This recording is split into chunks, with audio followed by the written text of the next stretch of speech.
สบายดีมื้อนี้ข้าพเจ้าอยากขออนุญาตเสนอเรื่องพยาธิตับอักเสบบีพยาธิตับอักเสบบีนี่มันเป็นพยาธิอันนึงที่ว่าแพร่หลายในบ้านเฮาหรือว่าในทั่วโลกนั่นแหละแต่มันเป็นพยาธิที่เมื่อเฮาติดแล้วสามารถเฮ็ดให้เฮาเป็นผู้ถือเชื้อซ้ำเรือได้ติดเชื้อซ้ำเรือได้แต่เวลาเฮาติดเชื้อซ้ำเรือหรือถือเชื้อซ้ำเรือมันจะเฮ็ดให้เฮานี่มีปัญหาเรื่องเกี่ยวกับตับโดยเฉพาะมันมี2อันที่พยาธิที่หายแห้งที่เกิดจากพยาธิตับอักเสบบีเช่นพยาธิตับแข็งแล้วก็พยาธิมะเร็งตับซึ่งมันบ่สามารถติดตัวได้ฉะนั้นแหละมันเป็นพยาธิที่เราจะต้องเอาใจใส่แต่มันมีอยู่ทั่วไปในประชาชนหมู่ประชาชนพวกเราในบ้านเฮานี่ก็ประมาณ8-50% ไปแล้วเป็นแต่ละแขวงเนาะฉะนั้นพยาธิตัวนี้มันติดต่อได้จังได๋มันติดต่อได้โดยเฉพาะมันติดต่อได้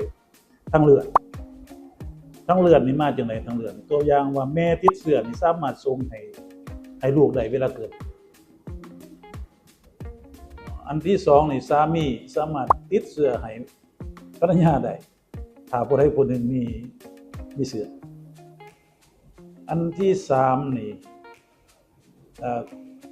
การถือปักแท่งหรือนำใส่เข็มซักยาที่ว่าได้ไปซักเอาผู้ติดเชื้อมาแล้วนะสามารถมาซักกับเฮาสามารถติดได้หรือว่าส่งเลือดยังมีโอกาสติดหลายเนาะฉะนั้นแหละเพื่อป้องกันเฮาสิเฮ็ดจั่งใดป้องกันอันที่วิธีที่ง่ายกว่าหมู่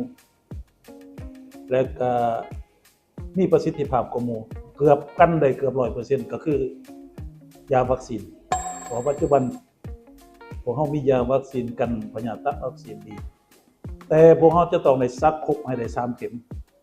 นะมันจังสิมีประสิทธิผลอันที่2นี่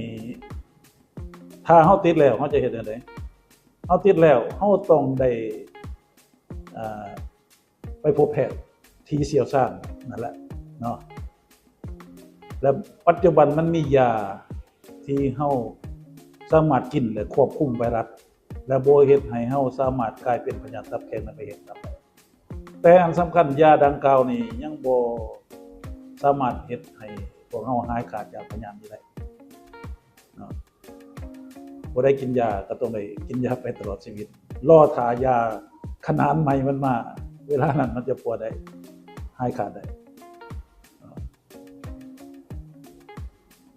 ก็จบ